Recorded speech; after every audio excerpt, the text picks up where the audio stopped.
Alhamdulillahilladzi khassa syahra Ramadhan bil fadli wal ihsan wa ja'alahu mawsiman linailil afwi wal ghufran unzila fihi al-Qur'an hudan lin-nasi wa bayyinatin minal huda wal furqan. Allahumma salli wa sallim ala sayyidina wa maulana Muhammadin khairil anam wa ala alihi wa ashabihi wa man tabi'ahum bi ihsan. Subhanaka la ilma lana illa ma 'allamtana innaka antal alimul hakim. Rabbi shrah li sadri wa yassir li amri wahlul 'uqdatam min lisani yafqahu qawli wasaddid lisani wahdi qalbi bihaqqil qur'anil azim wa rasulil karim sayyidina Muhammadin wa ala alihi wa sahbihi ajma'in, amma ba'd. Alhamdulillah, kita bersyukur kehadirat Allah. Pada pagi hari ini Allah masih memperkenankan kita untuk melakukan satu ibadah, melakukan satu kewajiban kita sebagai seorang muslim, yaitu menuntut ilmu agama Allah. Mudah-mudahan kesempatan yang mulia ini akan terus diberikan kepada kita sampai akhir hayat kita. Amin ya rabbal alamin. Dan tidaklah kita keluar dari Ramadan ini kecuali dosa-dosa kita diampuni oleh Allah, kecuali kita dicatat oleh Allah menjadi hamba Allah yang dibebaskan dari api neraka Allah. Amin ya rabbal alamin.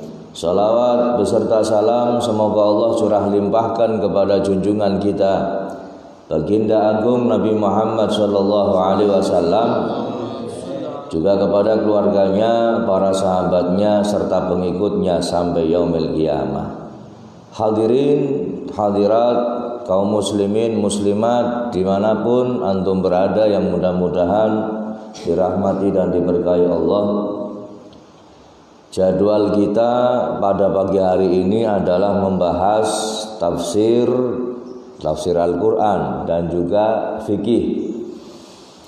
Pada pertemuan kita kemarin kita hanya membahas tafsir, ya, fikihnya belum kebahas.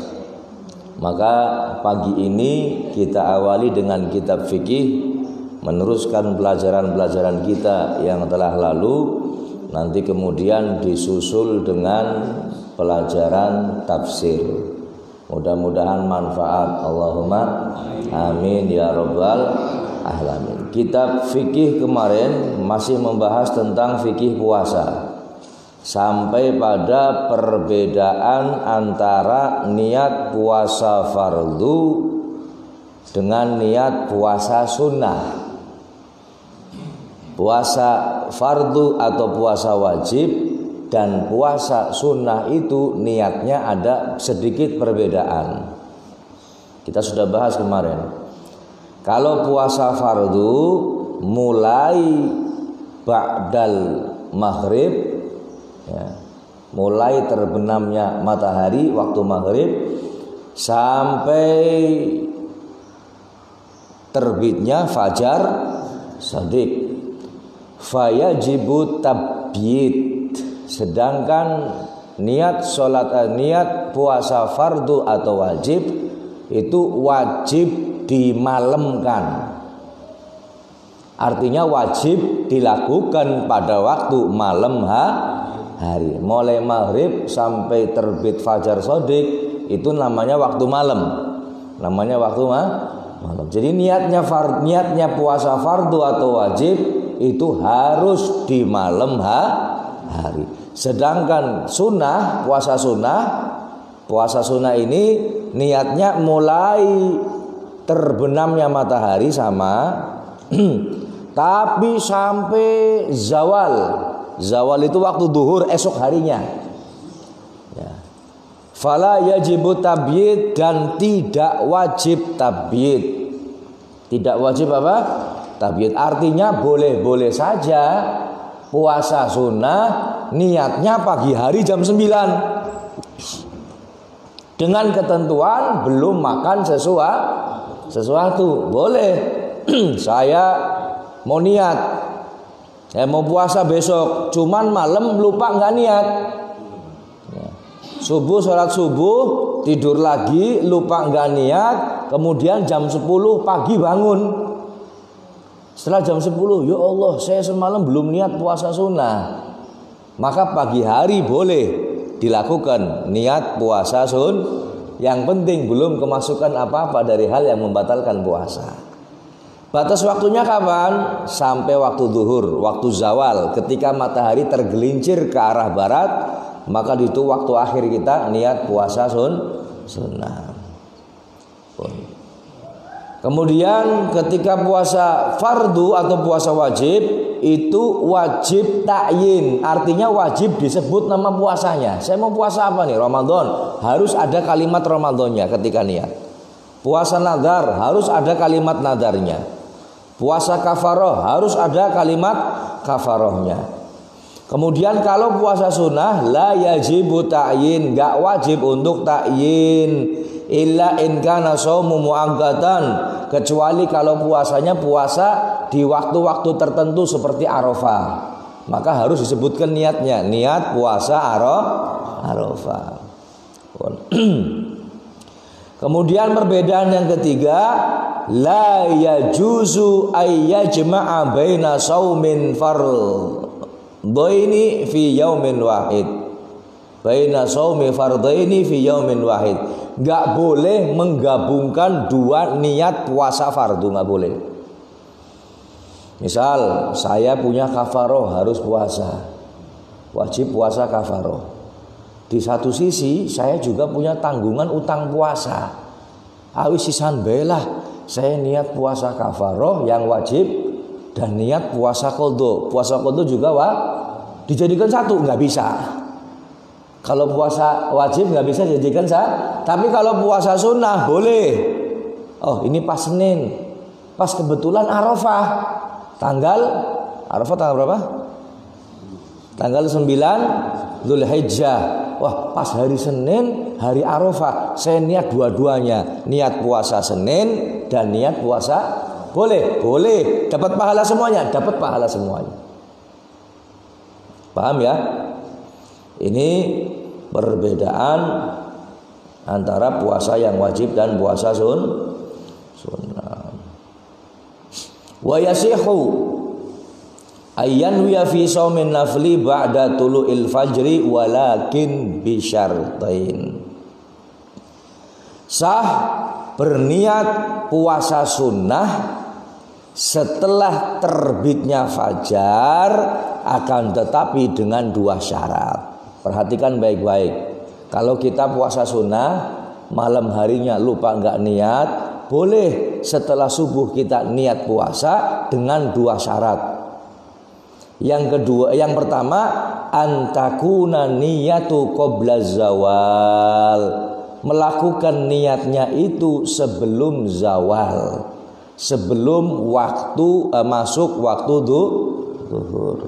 Kemudian syarat yang kedua, an la yata'ata syai'an minal mufattirati min tulu'il fajri ila waqtin niyah, dan belum kemasukan sesuatu dari hal-hal yang membatalkan puasa dari mulai terbitnya fajar shodiq sampai waktunya niat, sekalipun niatnya setengah 12.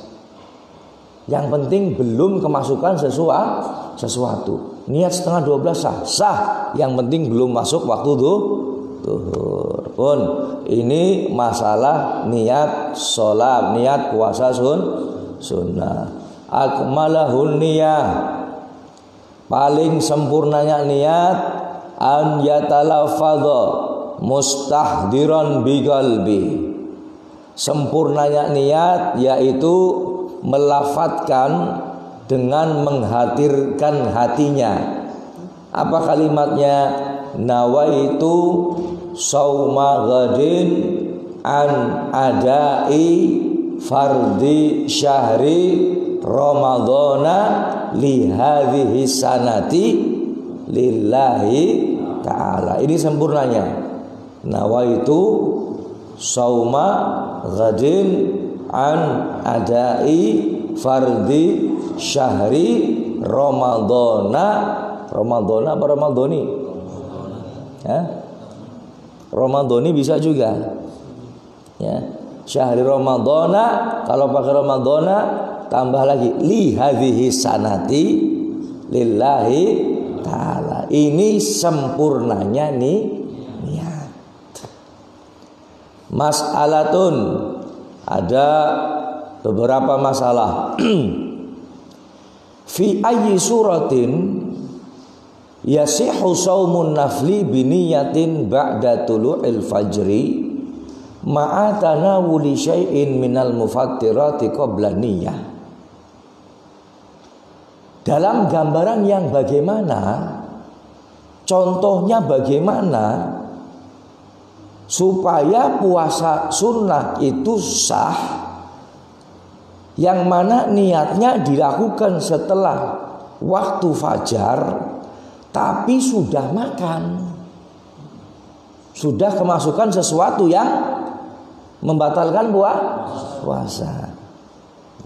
Bisa boleh. Ada ulama yang tetap menyatakan bahwa puasanya sah dengan catatan idza kana min adatihi an yasuma yauman muayyanan kal itsnaini aw arafah fanasya dzalikal yaum fa aftara wa ba'da dzalika tadzakkar annahu yaumul itsnain aw arafah fayasihu ayyan wiyas-shaum bisyarti ayyakuna qabla zawal. Ada ulama hadirin yang tetap mengesahkan orang yang puasa sunnah sekalipun sudah kemasukan makanan padahal dia belum niat, sudah makan setelah fajar, dengan catatan dia lupa makannya. Artinya apa? Dia terbiasa puasa hari Senin misalkan, sudah biasa puasa hari Senin, malam hari nggak niat, dia lupa. Pagi hari dia bangun dari subuhnya misalkan jam 8 jam 9 ya, dia lupa nggak niat, dan dia lupa kalau itu hari Senin. Akhirnya dia makan sarapan centeng ponggol siji kemutan. Ya Allah, ini hari Senin, saya biasa puasa. Maka saat itu dia niat puasa, puasanya sah. Ada ulama yang mengesahkan puasa tersebut. Kenapa? Karena kebiasaannya dia puasa sunnah Senin Kemis, paham ya? Atau dia setiap tahun puasa Arafah. Kalau Arafah pasti puasa dia. Malam Arafah dia lupa nggak niat. Sampai bangun pagi dia lupa nggak niat. Terus kadung mangan. Baru ingat, ya Allah ini Arafah, saya biasanya puasa. Maka niat puasa, sah puasanya. Sebagian ulama mengatakan sah puasanya. Akan tetapi ada ulama yang lain yang mengatakan puasanya tidak sah. Tapi kata sebagian ulama, kata sebagian fuqaha, puasanya sah. Paham ya? Jadi barangkali panjenengan sudah terbiasa puasa. Hari Senin sudah terbiasa apa? Puasa. Kelalen. Ya Senin sudah makan, puasa tetap. Wis pokoke pasrah paring Gusti Allah, mudah-mudahan dikasih pahala puasa. Pun. Yang pertama rukun puasa itu adalah niat. Nah, sekarang kita akan membahas rukun yang kedua dari puasa. Rukun kedua dari puasa adalah tarku mufattirin, yaitu meninggalkan sesuatu yang membatalkan puasa. Seperti makan, minum, kemudian hubungan suami istri dan lain sebagainya. Zakiron, dalam keadaan ingat. Kalau lupa maka tetap puasa. Mukhtaron, usaha sendiri, tidak dipaksa. Kalau kita lagi puasa kemudian disandra, ditawan, disuruh makan, dipaksa, kalau nggak makan tak tembak kamu. Maka kalau buka puasanya dipaksa, tetap sah puasanya. Tetap sah puasanya. Ghairu jahilin ma'dzur, selain orang yang jahil dimaafkan. fala yabtulu shaumuhu idza aftara nasiyan. Maka tidak membatalkan puasa orang yang buka karena lupa. Ya, buka karena lupa. Jadi makan nasi itu nggak batal puasanya. Makan nasi nggak batal puasanya. Paham Marno? Makan nasi nggak batal puasanya. Batal nggak? Makan nasi nggak batal puasanya. Nggak batal, kok nggak batal? Nasi dalam bahasa Arab artinya lupa. Nasi dalam bahasa Arab artinya apa? Jadi makan nasi, makan karena lupa, nggak batal puasanya. Paham ya? Jadi makan nasi nggak batal puasanya. Maksudnya nasi itu lupa aja keder Pak Marno, kayak yang mendeliki kayak yang keder. Jadi kalau lupa nggak batal puasanya. Nasi dalam bahasa Arab artinya kalau dalam bahasa kita nasi artinya apa? Sega. Lain lagi. Ya, jadi makan nasi nggak batal puasanya. Makan kalau lupa nggak batal puasanya. Au mukrohan atau dipaksa, maka nggak batal puasanya. Dipaksa nggak batal. Ditawan sama musuh Islam. Wah, lihat kamu lagi puasa, kamu harus batal puasanya. Terus dicekoki. Ya, tapi dengan catatan yang memaksa, yang mengancam itu bisa melakukan ancamannya. Sejen maning ning panjenengan diancam bocah cilik umur 5 tahun. Awas kon puasa kon, ora kege-kege. Ya itu jangan dituruti. Oh, alasan yang dipaksa, ora apa ora butune nyong ora li puasa, enggak bisa itu. Artinya orang yang memaksa itu benar-benar bisa melaksanakan ancamannya. Kemudian dia itu bukan jahil ma'dzur, bukan orang bodoh yang dimaafkan. Ya, orang bodoh yang dimaafkan. Kalau dia orang bodoh yang dimaafkan, memang benar-benar nggak tahu karena memang nggak ngerti dan dia ma'dzur, dimaafkan, diterima alasannya oleh syariat, maka puasanya nggak batal. Contoh jahil ma'dzur itu misalkan dia Islam, baru membaca 2 kalimat syahadat, baru belajar sholat, kemudian dia tinggal di puncak gunung yang jauh dari ulama, nggak ada TV, nggak ada radio, nggak ada handphone, nggak ada komunikasi yang bisa menjelaskan tentang masalah puasa, dan dia nggak tahu hukumnya puasa. Karena dia baru tahu Islam hanya dengan syahadat dan sholat saja. Kemudian bulan Ramadan mereka makan misalkan, karena jauh dari ulama. Maka orang yang jahil semacam ini dimaafkan oleh syariat. Artinya apa? Kalau ada orang yang mengingatkan, kamu kok makan bulan Ramadan, katanya kamu orang Islam. Loh, emang kenapa? Kalau Ramadan orang Islam itu harus puasa. Oh, saya maaf nggak tahu, saya baru tahu ini. Karena jauh dari ulama. Maka puasanya apabila diteruskan, dia niat puasa kemudian diteruskan, maka sah puasanya. Maka sah puasa. Atau yang dimaksud jahil yang dimaafkan, yang kedua adalah wa man kana qariba ahdin bil Islam. Kalau dia ini orang yang baru masuk Islam dan belum mempelajari puasa, ada mu'alaf. Biasanya mu'alaf hadirin, ada mu'alaf yang benar-benar kepengin masuk Islam karena pengen mempelajari agama Islam. Ada lagi mu'alaf, ya, pengen masuk Islam tapi niatnya pengen kawin dengan orang yang dicintai. Jadi yang penting yang syahadat, enggak urusan sholat, urusan zakat, urusan puasa, saya nanti belajar sambil jalan. Anak sih gaya kue. Ya. Barangkali kejadian yang semacam itu, dia baru masuk Islam, kemudian baru syahadat saja, baru belajar sebagian saja, dia belum ngerti tentang puasa Ramadan. Dia tahu dengar, oh umat Islam wajib puasa, cuman dia nggak tahu puasa itu yang seperti apa. Dia Ramadan makan. Ada yang mengingatkan, kamu kan sudah Islam. Iya betul, saya sudah Islam. Kenapa kamu makan? Oh nggak boleh ya? Ya nggak boleh. Oh ya saya nggak ngerti. Nah kemudian dia tahu boleh dia buka, artinya teruskan puasanya. Mulai saat itu dia puasa dan dia makannya nggak dianggap batal puasanya. Paham ya? Paham apa betul? Alhamdulillah. Ini mengenai rukun yang kedua, yaitu meninggalkan hal-hal yang membatalkan puasa. Ini masih adaptasi Pak Imron.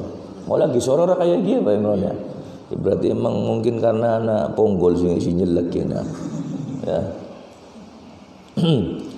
Pun. Kemudian berikutnya wujubu shaumi Ramadan, wajibnya puasa Ramadan. Yajibu shaumu Ramadana bi ahadi umurin khamsah. Maka wajib puasa Ramadan kalau ketemu salah satu dari 5 perkara ini. Yang mewajibkan puasa Ramadan ada 5 perkara. Ithnani ala sabilil umum. Yang kedua atas jalan umum, artinya ketentuan-ketentuan yang umum. Maksudnya apa?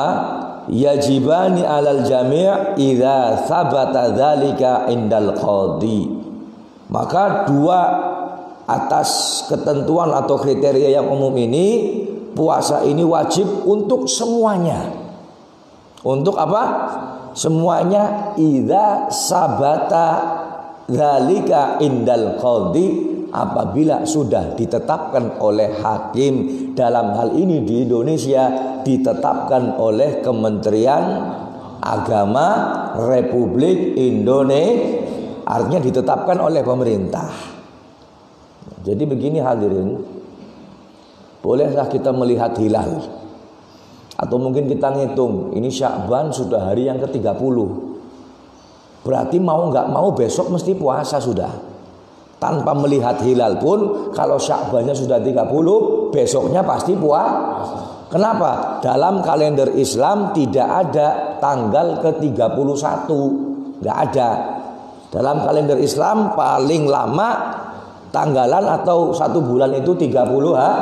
Kalau Sya'bannya sudah 30 hari, pasti besoknya puasa.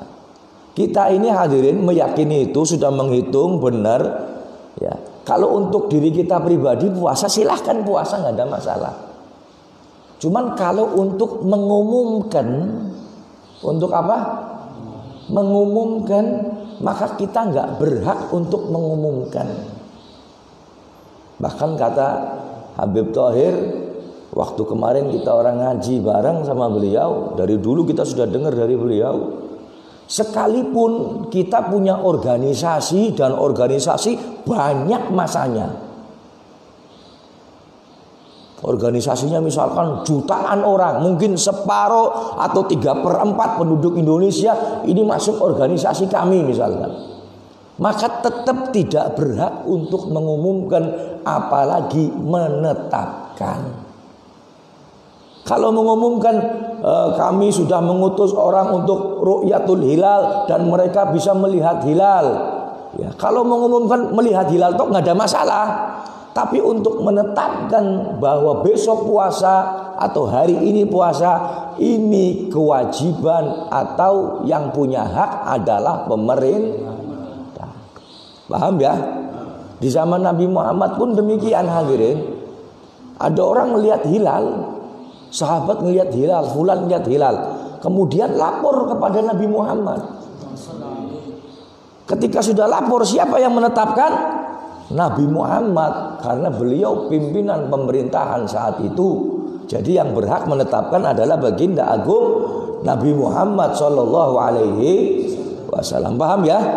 Ini maksudnya seperti itu. Jadi nggak boleh kita ngomongkan besok puasa, umat ormas saya tanggal sekian puasa, tanggal sekian lebaran, nggak bisa. Yang berhak adalah pemerintah. Paham ya? Pun 2 atas ketentuan umum, kemudian wasalasatun ala sabilil khusus. Yang 3 atas ketentuan khusus. Maksudnya apa? Ala afrodin makhsusina kama sayati. Maksudnya apa?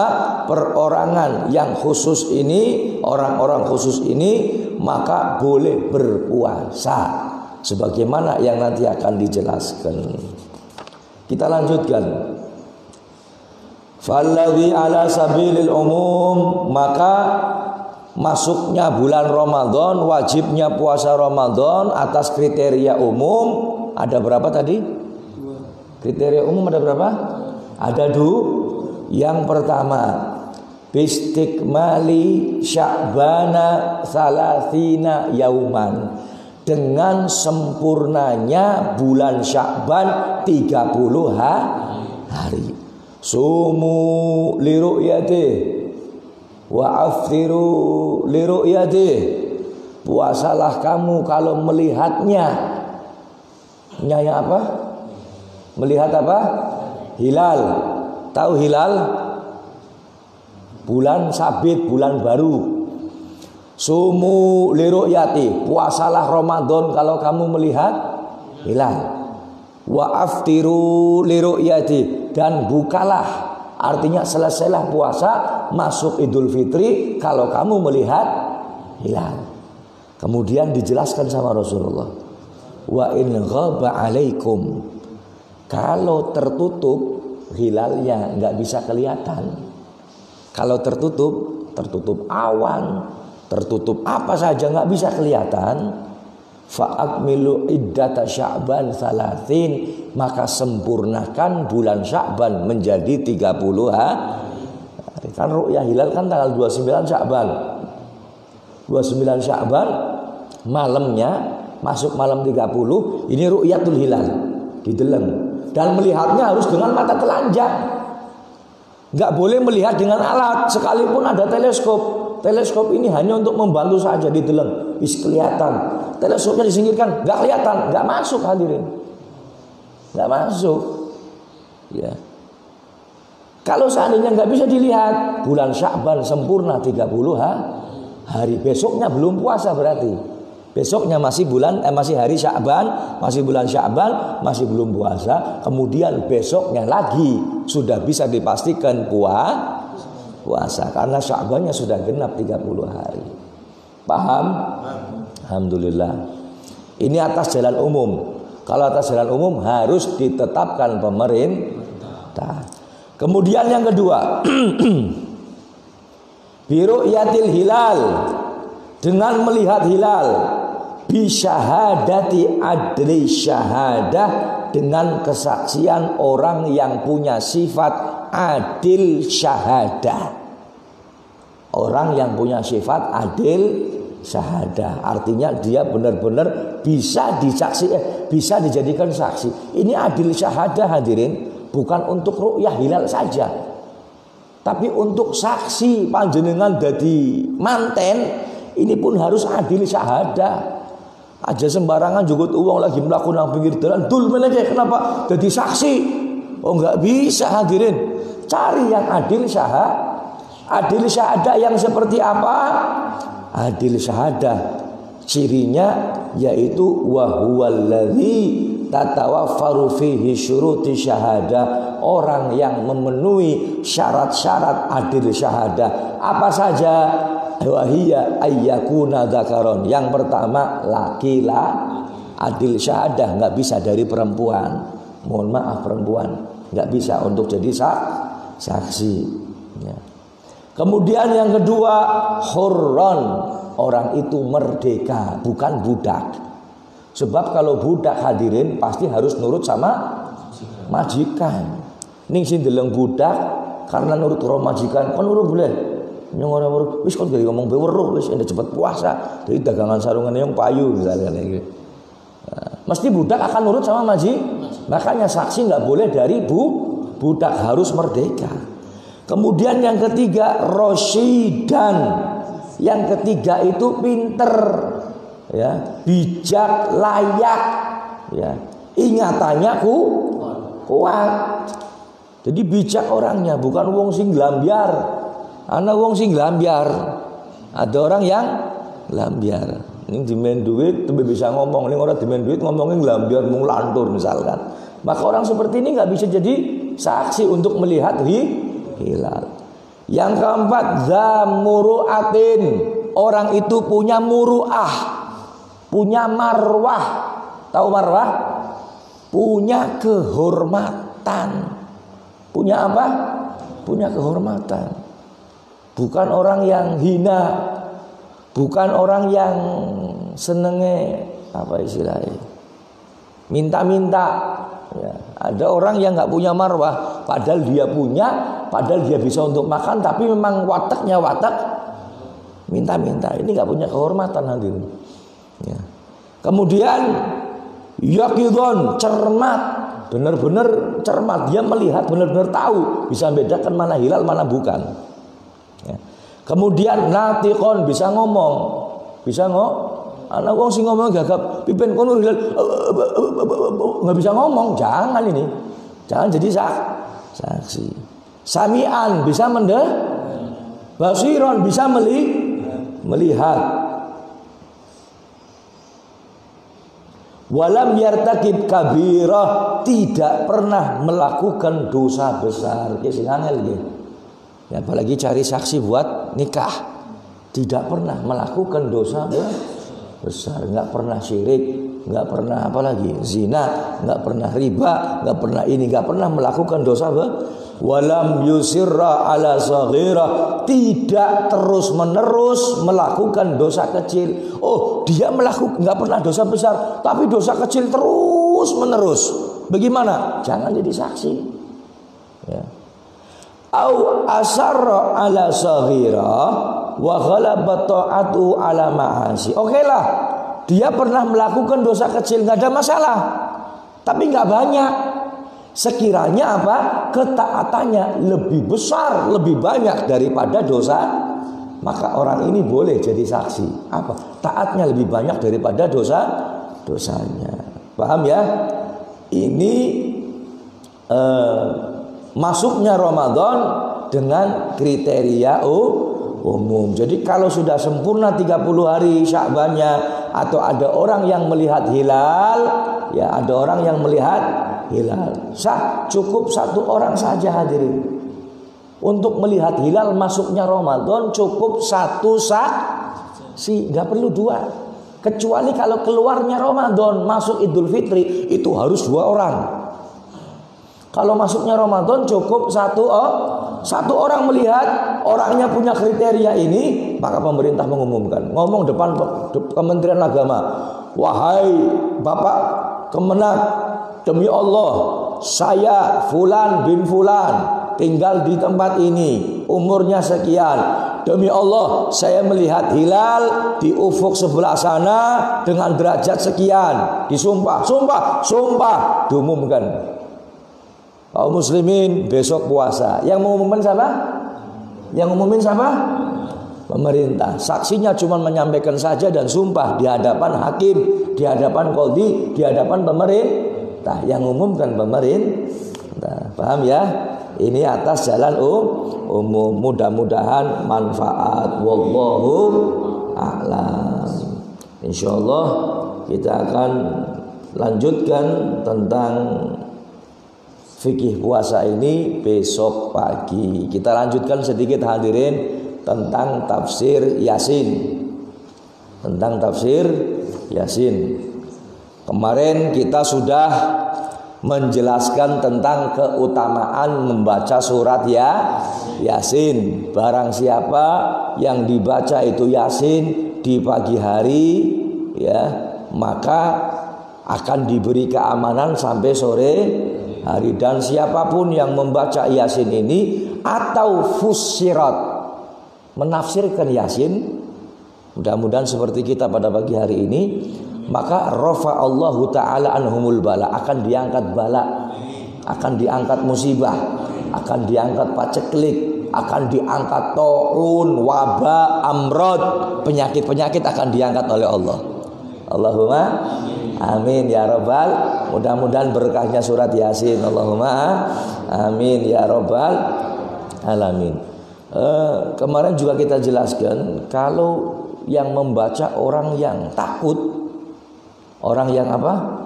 Orang yang takut, maka Allah akan memberikan keamanan kepada orang tersebut. Saya jadi ingat cerita guru mulia Al-Habib Umar bin Hafid. Waktu itu saya dengar sendiri itu di satu majelis di kota Syihir. Kota Syihir ini dekat Mukalla, daerah Yaman Selatan. Mukalla, Syihir, Hami itu daerah pesisir pantai. Daerah pesisir pantai. Sebelum Habib Umar punya pondok di Tarim, Darul Mustafa, beliau pertama kali punya pondok di Syihir. Nama daerah Syihir itu. Nah, beliau pernah cerita tentang masalah surat Yasin. Ada orang, dia ini punya kebiasaan baca surat Yasin sampai apal ngelotok jitok. Ngelotok jitok. Ini wong Tegal anak tambahane berarti apal nemen. Melarat jirat berarti melarat nemen. Ngelotok jitok berarti apal nemen. Apal ya. Setiap kali mau usaha, dia mau dagang, baca Yasin wal Qur'anil Hakim, innaka laminal mursalin, dan seterusnya. Satu ketika dia ikut rombongan dagang mau keluar kota. Sama rombongan dagang yang lain. Orang-orang dulu itu kalau mau dagang keluar kota, biasanya berangkatnya bareng rombongan. Kafilah dagang banyak ini. Seperti biasanya sebelum berangkat dia baca Yasin. Setiap ada apapun orang ini pasti baca Yasin. Dia untung dagangannya baca Yasin, rugi baca Yasin. Mau tidur Yasin, bangun tidur semuanya Yasin sudah. Ngelodok sudah. Nah, pas lagi melakukan perjalanan bersama dengan rombongan kafilah dagang, ada perampok datang. Dirampok semuanya, suruh baris semuanya, barang dirampok semuanya. Nah, orang ini yang apal Yasin ini karena ketakutan, dia yang diingat hanya surat Yasin sudah. Akhirnya dia kepengin baca surat Yasin. Aduh, lagi wedi, lagi sedang takut seperti ini, saya mau baca Yasin, barangkali Allah bantu saya. Akhirnya dia baca Yasin. Bismillahirrahmanirrahim. Yasin. Karena lagi wedi, terusan ayatnya lupa dia. Ya Allah, apa ayatnya? Akhirnya dulangnya maning. Yasin. Kalian maning. Apa ya? Yasin. Enggak terus ini. Lah, ada anak buah perampok yang dengar. Yasin terus ini. Karena nggak bisa, karena lupa terusannya. Jadi saking rundage, pas lagi dirampok, untung orang kepoyo. Ini baca Yasin lupa terusannya. Ya, jadi Yasin, orang rampung. Lah, anak buahnya perampok lihat, dia nyebut Yasin terus. Ya, ngerti nih kan, bosnya ngarannya Yasin. Dilalai kepala perampoknya namanya Yasin, coba. Jadi anak buah jangan-jangan wong kiye kenal bosnya nyong, dia kenal bos saya ini. Akhirnya laporan paling bos, kenapa? Kayaknya ini salah satu dari orang ini ada yang kenal panjenengan. Loh, kok kamu tahu? Lah itu nyebut nama panjenengan terus Yasin, orang rampung. Padahal ini orang baca Yasin, ya terusannya ini lupa, yang disebut Yasinnya tapi pengertiannya wong sing rampok sama pimpinannya, oh iya orang ini nyebut nama saya, berarti orang ini kenal dengan saya. Padahal saya sudah tak tutup mukanya, perampok kan ditutup mukanya nggak kelihatan. Berarti jangan-jangan kenal saya. Aduh, cilaka dengan wong kenal tak. Ya wis, itu khusus orang itu yang nyebut nama saya jangan dirampok, yang lain dirampok. Subhanallah, hadirin yang dirahmati Allah.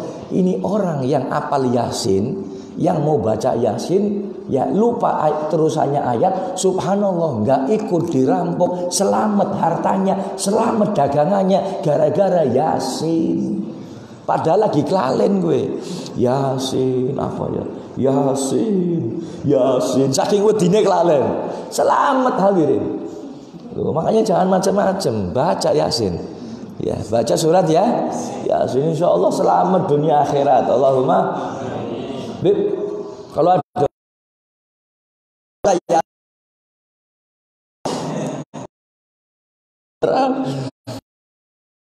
bayar. Bon. Kita lanjutkan hadirin. Wa fi lafzi Yasin khamsatu aqwal. Dan pada lafaz Yasin, ya Yasin ini sebenarnya Subhanahu wa taala yang tahu maknanya hadirin.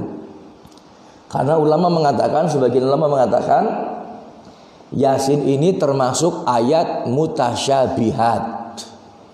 Seperti alif lam mim kaf ha ya ain shad alif lam ra, apa lagi? Toha, apa lagi? Ha sin qaf to sin mim. Ini ayat mutasyabihat. Maknanya apa? Wallahu a'lam bimuradi. Allah yang tahu maksud. Ini harus beriman amat yang sudah maupun ayat mutasyabihat. Memang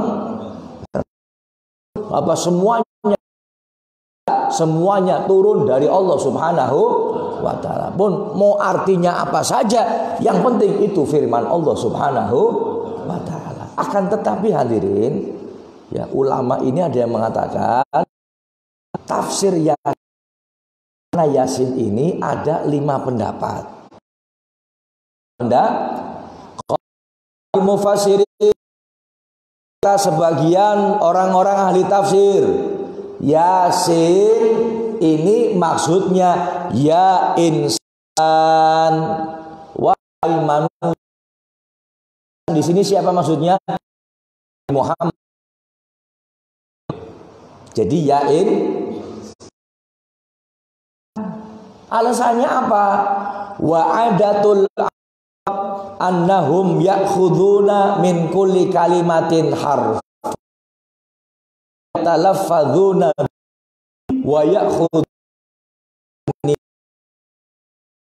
minal insani sinan farokibuhuma fasoro yasin.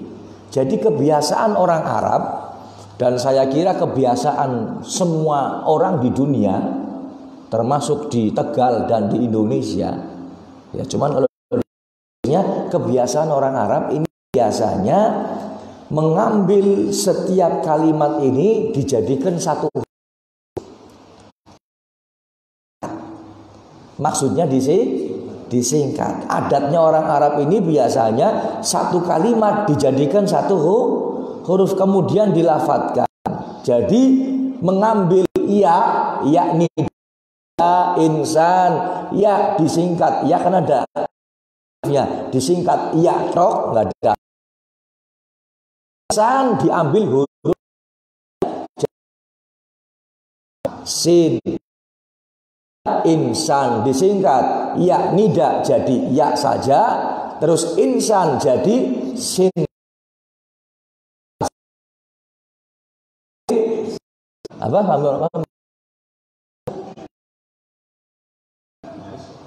Apa mana yang disingkat? Senengan nyingkat. DIY Daerah Istimewa Yogyakarta, SBY Sabtu bayaran. SBY apa? Ya kan?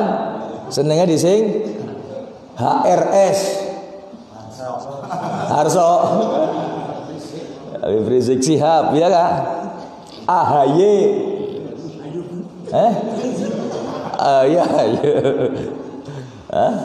Agus siapa? Harimut ya. Apa AHY disingkat? Ya. Bapak Sohe Abdul Wahid disingkat SA, ya Pak. Ya. Ada singkatannya. Ini orang adatnya kita. Begitu juga adatnya orang Arab, kebiasaannya orang Arab seneng nyanyi Nyingkat. Kemudian diambil ya nida jadi ya, insan jadi sin, jadilah ya. Wal muradu minhu ya Muhammad alaihi salam. Yang dimaksud ya insan itu maksudnya ya Muhammad. Makanya kalau misalkan, tapi panjenengan nggak usah lakukan. Biasanya ada orang di kampung tertentu, Yasin sallallahu alaihi, ente aja protes. Panjenengan nggak usah protes, sekalipun kita nggak melakukan. Mungkin dia mengambil tafsir ini. Oh Yasin maksudnya Muhammad sallallahu alaihi misalkan. Ya, cuman di Tegal nggak ada ya sebetulnya. Barangkali ada di satu daerah Yasin sallallahu alaihi, kayak baca mulut, kayak baca maulid. Ya biarkan saja. Mungkin ngambilnya dari ini mungkin. Ya. Wa qala ba'dul mufassirin, dan sebagian ahli tafsir mengatakan al murad minhu, yang dimaksud Yasin itu adalah ya sayyidal mursalin, wahai penghulunya para rasul. Siapa? Nabi Muhammad lagi. Nabi Muhammad lagi. Mulai aja protes Yasin sallallahu alaihi, jangan protes. Cuman kita nggak melakukan hadirin. Karena kita lebih condong Yasin ini ayat mutasyabihat Allah. Nah, wa qala ba'duhum, dan sebagian ahli tafsir mengatakan Yasin ismun min asma'il Quran. Yasin ini termasuk salah satu nama dari Al-Quran. Wa qala ba'duhum, sebagian lagi mengatakan Yasin ismun min asma'illahi ta'ala. Sebagian lagi mengatakan Yasin termasuk nama-nama Allah. Nama-nama apa? Allah. Min asma'illah, salah satu dari nama Allah. Wa qala ba'duhum Yasin ismu surah. Ada yang mengatakan lagi Yasin ini termasuk nama surat. Nama apa? Nama surat. Wa dzakara fi tafsir Istirabadi, dan disebutkan di dalam tafsir namanya tafsir Istirabadi. Istirabadi ini nama, salah satu nama di daerah Khurasan. Khurasan kalau sekarang apa? Iran. Salah satu di daerah Iran. Di dalam tafsir itu disebutkan anna lillahi ta'ala arba'ata alif ismin alfun minha la ya'rifu ghairullahi ta'ala. Disebutkan dalam kitab tersebut Allah subhanahu wa ta'ala punya 4.000 nama.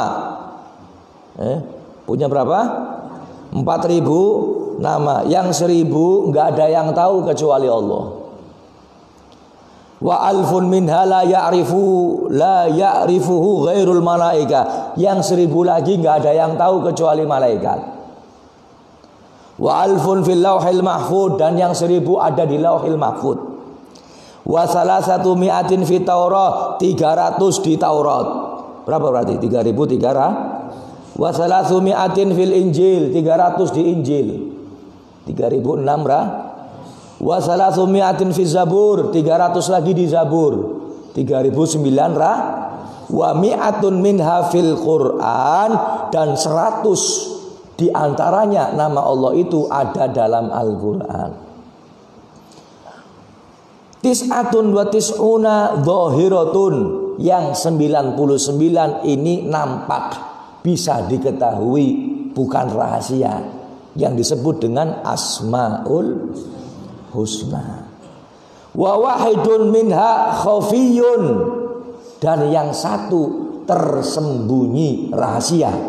Wa huwal ismul a'zam, inilah yang disebut dengan al-ismul A'zam. Ini Ismul A'zam luar biasa hadirin. Ini ulama berbeda pendapat. Ada yang mengatakan Ismul A'zam ini bacaannya ini, ada yang namanya Ismul A'zam ini bacaannya ini, ada yang mengatakan Ismul A'zam ini bacaannya ini, macam-macam. Ya. La ya'rifuhu, dan tidak ada yang bisa tahu tentang Ismul A'zam ini illal anbiya wal mursalin, kecuali para nabi dan para rasul.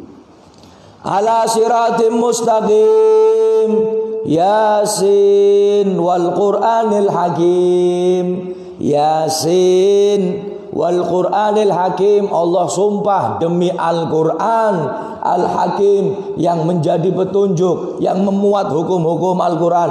Ala siratim mustaqim, wahai Nabi Muhammad, engkau berada di jalan yang lurus. Al-murad minasirati, yang dimaksud dengan sirat di sini adalah dinul Islam, yaitu agama Islam. Wahai Nabi Muhammad, engkau berada di agama yang lurus, yaitu agama Islam. Yakni ya Muhammad, innaka laminal mursalin wa dinuka dinul haqqi wal Islam. Yang dimaksud di sini adalah ya Muhammad, wahai Nabi Muhammad, innaka, sesungguhnya kamu, laminal mursalin, benar-benar seorang rasul, wa dinuka, dan agama kamu, agama yang kamu bawa, dinul haqqi, agama yang benar, wal Islam, yaitu agama Islam. Wal kufaru ala dinin batilin, dan orang-orang kufar mereka ada atau berada dalam agama yang batil. Fa in qila aqsamallahu bi anna Muhammadan alaihi salatu wassalam minal mursalin, fa in kana hadzal qasam lil kufar bi ayusaddiqu bi anna Muhammadan alaihi salam la minal mursalin fahum la yusaddiqun. Wa in kana lil muslimin bi ayusaddiqu anna Muhammadan la minal mursalin fahum la yusaddiqun.